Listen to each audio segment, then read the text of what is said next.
Friends, ഞാനിന്ന് നിങ്ങളുടെ മുമ്പിൽ പറയാൻ പോകുന്നത് ഒരു ഐക്കോണിക് ബ്രാൻഡിനെയും ആ ഒരു ബ്രാൻഡിൻ്റെ ഒരു ഐക്കോണിക് ആൻഡ് ലെജൻഡറി മോഡലിനെയും കുറിച്ചാണ്. ആ ഒരു മോഡൽ മറ്റേത് മോഡലല്ല, നിങ്ങൾ തമിഴിൽ കണ്ട പോലെ നിസാനെ കുറിച്ചും നിസാൻ്റെ ഐക്കോണിക് മോഡലായ നിസാൻ പാട്രോളിനെ കുറിച്ചുമാണ് ഞാനിന്ന് ഈ ഒരു വീഡിയോയിൽ കൂടെ പറയാൻ ഉദ്ദേശിക്കുന്നത്. ഞാൻ രോഹിൻ രഘുരാജ്. എല്ലാവർക്കും നമ്മുടെ ചാനലായ ടർബോ കാർസിലേക്ക് സ്വാഗതം. ഈ ഒരു നിസാൻ എന്ന് പറയുന്ന ഒരു കാർ മാനുഫാക്ചറിങ് കമ്പനി ശരിക്കും പറഞ്ഞാൽ ജാപ്പനീസ് കമ്പനിയായിരുന്നു. ഈ ഒരു ജാപ്പനീസ് കമ്പനി, ഈ ഒരു നിസാൻ എന്ന് പറയുന്ന ഈ ഒരു ഐക്കോണിക് ജാപ്പനീസ് കമ്പനി ശരിക്കും ഫോം ആയത് 1911 ഏതൊരു വാഹന നിർമ്മാതാക്കളെയും പോലെ നിസാൻ്റെ ഒരു തുടക്കം എന്ന് പറയുന്നത് ഒരു കൊച്ചു കമ്പനിയിലൂടെയായിരുന്നു. എന്നാൽ നിസാൻ ഒരു കാർ മാനുഫാക്ചറിങ് കമ്പനി ആയിരുന്നില്ല, മറിച്ച് ഒരു കാർ വാഷിംഗ് കമ്പനി ആയിരുന്നു.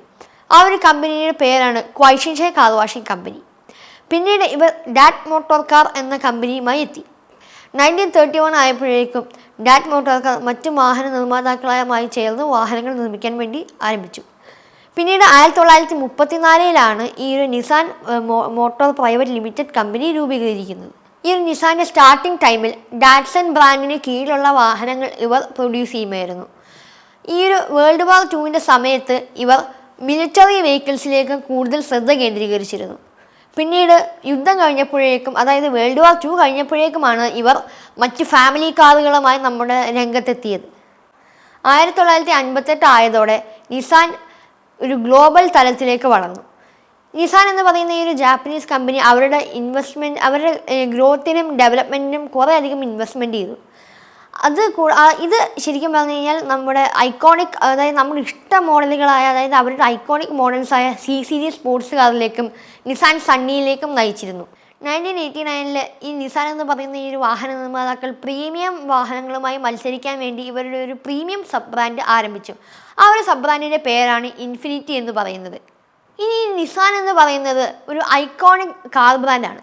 ഈ ഒരു ഐക്കോണിക് കാർ ബ്രാൻഡിൽ എല്ലാവർക്കും ഇഷ്ടപ്പെടുന്ന ഒരു ഐക്കോണിക് മോഡൽ എന്തായാലും ഉണ്ടാകും. ആ ഒരു ഐക്കോണിക് മോഡലാണ് നിസാൻ പാട്രോൾ എന്ന് പറയുന്നത്. നിസാൻ പാട്രോൾ എന്ന് പറയുന്നത് ഒരു വികാരമാണ് ശരിക്കും പറഞ്ഞു കഴിഞ്ഞാൽ. കാർ എന്തൂസിയാസ്റ്റുകൾ എന്ന് പറയുന്നത്, പ്രത്യേകിച്ചും ഓഫ് റോഡ് വാഹനങ്ങളെ ഇഷ്ടപ്പെടുന്ന ആൾക്കാർക്കൊരു എന്തൂസിയാസമാണ് ഈ നിസാൻ പാട്രോൾ. ആ ഒരു ഐക്കോണിക് മോഡലുകളിൽ നിസാൻ പാട്രോളിനെ കുറിച്ചാണ് ഞാനിത് പറയാൻ വേണ്ടി പോകുന്നത്.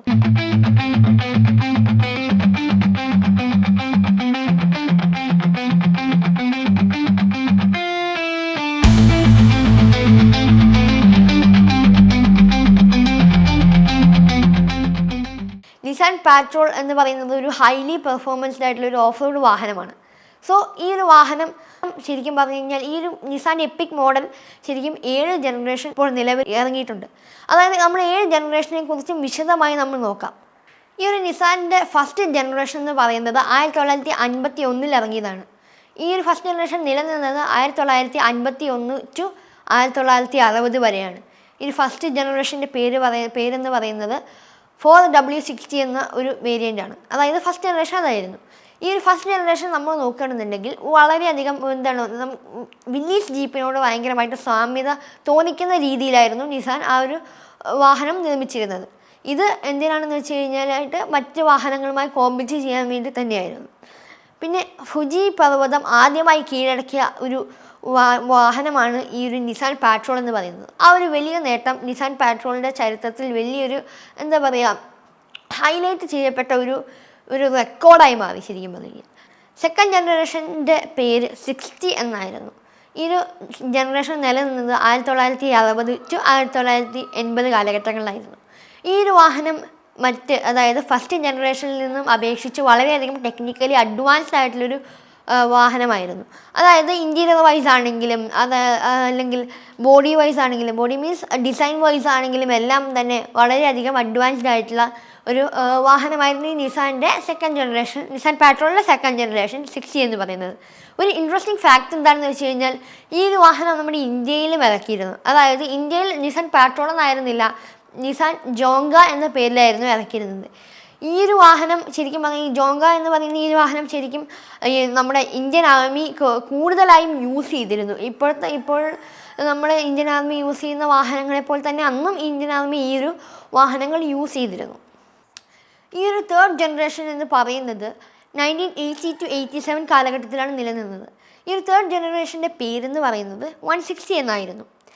ഈ ഒരു വാഹനം ശരിക്കും പറഞ്ഞു കഴിഞ്ഞാൽ ഒന്നും കൂടി ടെക്നിക്കലി അഡ്വാൻസ്ഡ് ആയതും പിന്നെ ഇതിൻ്റെ എന്താ പറയുക എൻജിൻ വൈസും എല്ലാം ഡിസൈനും നമ്മുടെ സീറ്റിംഗ് കപ്പാസിറ്റിയും ഓഫ് റോഡിൻ്റെ ഒരു എന്താ പറയുക ഓഫ് റോഡ് കപ്പാസിറ്റിയൊക്കെ കുറച്ചും കൂടി കൂടുതലായിരുന്നു.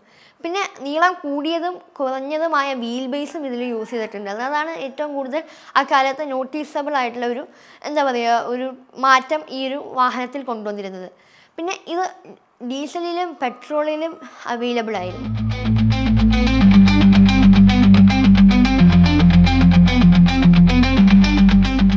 ഇത് നിസാൻ്റെ 4th ജനറേഷൻ്റെ പേര് Y60 എന്നായിരുന്നു. ഈ ഒരു കാലഘട്ടം, അതായത് ഈ ഒരു 4th ജനറേഷൻ നിലനിന്ന കാലഘട്ടം എന്ന് പറയുന്നത് 1989 to 1997 വരെയുള്ള കാലഘട്ടത്തിലായിരുന്നു. ഈ ഒരു വാഹനത്തിൻ്റെ കൂടുതൽ സ്പെഷ്യാലിറ്റി എന്താണെന്ന് വെച്ച് കഴിഞ്ഞാൽ ഈ ഒരു വാഹനം കുറേയധികം ടെക്നിക്കലി അഡ്വാൻസ്ഡ് ആയെന്നുള്ളത് തന്നെയാണ് ഇതിൻ്റെ ഒരു സ്പെഷ്യാലിറ്റി എന്ന് പറയുന്നത്. അതായത് സസ്പെൻഷനിലും ഇൻറ്റീരിയറിലും എക്സ്റ്റീരിയറിലും ഡിസൈനിലും അതായത് അവരുടെ ടെക്നോളജി അതിനകത്ത് യൂസ് ചെയ്തിരുന്ന എല്ലാത്തിനും കുറേയധികം മാറ്റങ്ങൾ ഈ ഒരു നിസാൻ കൊണ്ടുവന്നു. ഇതൊരു ഐക്കോണിക്, അതായത് ആൾക്കാർ ഈ നിസാൻ പെട്രോൾ കൂടുതൽ ഇഷ്ടപ്പെടാൻ തുടങ്ങിയ ഒരു കാലഘട്ടം അല്ലെങ്കിൽ കൂടുതൽ ഇഷ്ടപ്പെടാൻ തുടങ്ങിയ ഒരു മോഡൽ തന്നെയായിരുന്നു ഈ ഒരു 4th ജനറേഷൻ എന്ന് പറയുന്നത്. ഈ ഒരു 4th ജനറേഷനിൽ ഒരു എന്താ പറയുക ഒരു എടുത്തു പറയാൻ പറ്റുന്ന ഒരു സ്പെഷ്യാലിറ്റി എന്ന് പറയുന്നത് കോയിൽ സ്പ്രിംഗ് സസ്പെൻഷനും ഫൈലിംഗ് റിയർ സസ്പെൻഷനുമായിരുന്നു. 5th ജനറേഷൻ്റെ പേര് ശരിക്കും പറഞ്ഞാൽ Y61 എന്നായിരുന്നു. ഇത് നിലനിന്ന കാലഘട്ടം എന്ന് പറയുന്നത് 1997 to 2010 കാലഘട്ടത്തിലാണ്. ഈ ഒരു കാലഘട്ടത്തിൽ അല്ലെങ്കിൽ ഈ ഒരു 5th ജനറേഷനിൽ വളരെയധികം മാറ്റങ്ങളാണ് കൊണ്ടുവന്നിരിക്കുന്നത്. ടെക്നോളജി വൈസ് ആണെങ്കിലും ഇൻറ്റീരിയർ എക്സ്റ്റീരിയർ വൈസ് ആണെങ്കിലും ബോഡി ഷേപ്പ് വൈസ് ആണെങ്കിലും ഡിസൈൻ വൈസ് ആണെങ്കിലും അതായത് ലക്ഷറി ഇവർ ഇതിനകത്ത് മാക്സിമം കൂട്ടിയിട്ടുണ്ട്. ആ കാലത്ത് കിട്ടാവുന്നതിൽ ഏറ്റവും കൂടുതൽ ലക്ഷറി ഈ ഒരു വാഹനത്തിൽ ഉണ്ടായിരുന്നു എന്ന് പറയുന്നത്. ഈ ഒരു 5th ജനറേഷൻ നിസാൻ പെട്രോൾ അതായത് Y61 എന്ന് പറയുന്ന ഈ ഒരു മോഡൽ ഇപ്പോഴും പല രാജ്യങ്ങളിൽ അവൈലബിൾ ആണ്. 6th ജനറേഷൻ്റെ പേരെന്ന് പറയുന്നത് Y62 എന്നായിരുന്നു. ഈ ഒരു വാഹനം ശരിക്കും പറഞ്ഞു കഴിഞ്ഞാൽ ഈ 5th ജനറേഷനേക്കാളും ഒരുപാട് അധികം ടെക്നിക്കലി അഡ്വാൻസ്ഡ് ആയതും ടെക്നോളജി വളരെയധികം ഇതിനകത്ത് യൂസ് ചെയ്തതുമായിരുന്നു. ഇതിൻ്റെ ഒരു സ്പെഷ്യാലിറ്റി എന്ന് പറഞ്ഞു കഴിഞ്ഞാൽ high performance in off road. പിന്നെ ഇതിൻ്റെ ഇത് V8 എഞ്ചിനിലും അവൈലബിൾ ആയിരുന്നു. ഈ ഒരു 6th ജനറേഷൻ എന്ന് പറയുന്നത് മിഡിൽ ഈസ്റ്റ് രാജ്യങ്ങളിൽ കുറേ അധികം ഇൻഫ്ലുവൻസ് ഉണ്ടാക്കിയത് അവരുടെ ഒരു ഇഷ്ടവാഹനമായി തീർന്ന ഒരു മോഡലായിരുന്നു അല്ലെങ്കിൽ ഈ ഒരു ജനറേഷനായിരുന്നു Y62 എന്ന 6th ജനറേഷൻ നിസാൻ പെട്രോൾ എന്ന് പറയുന്നത്. 7th ജനറേഷൻ Y63 എന്നാണ് ഈ ഒരു 7th ജനറേഷൻ്റെ പേര്. ഇത് പ്രസൻറ്റിൽ നമുക്ക് അവൈലബിൾ ആണ്. ഈ ഒരു നിസാൻ പെട്രോളിൻ്റെ ഒരു 7th ജനറേഷൻ ശരിക്കും പറഞ്ഞാൽ വളരെയധികം ടെക്നോളജിക്കലി അഡ്വാൻസ്, അതായത് പണ്ടത്തെ കുറേ 6th 4th 5th കൂടുതൽ അഡ്വാൻസ്ഡ് ആയിട്ട് കൂടുതൽ ടെക്നിക്കലി അഡ്വാൻസ്ഡ് ആയിട്ടുള്ള ഒരു മോഡലായിരുന്നു ഈ ഒരു നിസാൻ്റെ ഈ ഒരു 7th അതായത് ലാസ്റ്റ് ജനറേഷൻ എന്ന് പറയുന്നത്. ഈ ഒരു ജനറേഷനിൽ ശരിക്കും പറഞ്ഞു കഴിഞ്ഞാൽ ഈ ഒരു എഞ്ചിന് പവർ കൊടുക്കുന്നത് അല്ലെങ്കിൽ ഇതിൻ്റെ ഒരു എഞ്ചിൻ ഓപ്ഷൻ എന്ന് പറയുന്നത് V6 ട്വിൻ ടർബോ എഞ്ചിനാണ് ഇതിന് ഒരു പവറും കാര്യങ്ങളൊക്കെ നൽകുന്നത്. ശരിക്കും പറഞ്ഞു കഴിഞ്ഞാൽ ഈ ഒരു എപ്പിക് വാഹനത്തിൻ്റെ എന്താ പറയുക നമുക്ക് ഭയങ്കര ക്രേസായിരിക്കും ഈ ഒരു ഓഫ് റോഡ് വാഹനങ്ങൾ എന്ന് പറയുമ്പോൾ. പ്രത്യേകിച്ച് നമുക്ക് നമ്മൾ ഓഫ് റോഡ് വാഹനങ്ങളെ ഇഷ്ടപ്പെടാനുള്ള കാരണം ഇങ്ങനത്തെയുള്ള ഐക്കോണിക് മോഡൽസാണ്. അതായത് പല ബ്രാൻഡിൻ്റെയും പല ഐക്കോണിക് മോഡൽസാണ് നമുക്ക് ഇങ്ങനത്തെ ഓഫ് റോഡ് വാഹനങ്ങൾ ഇഷ്ടപ്പെടാനുള്ള കാരണം. അതായത് ഒരു എക്സാമ്പിൾ ഞാൻ പറയുകയാണെന്നുണ്ടെങ്കിൽ എന്താണ് മിത്സുബിഷി പജേറോ, അത് ടൊയോട്ട ലാൻഡ് ക്രൂയിസർ, പിന്നെ നിസാൻ്റെ പെട്രോൾ, അങ്ങനെയുള്ള കുറേയധികം മോഡലുകൾ നമുക്ക് വളരെയധികം എന്താണ് ഒരു ഇൻസ്പിറേഷനും എന്താ പറയുക ഒരു എന്തോസിയാസം ഒരു ക്രേസാണ് നമുക്ക് ആ ഒരു മോഡലിനെ കുറിച്ച്.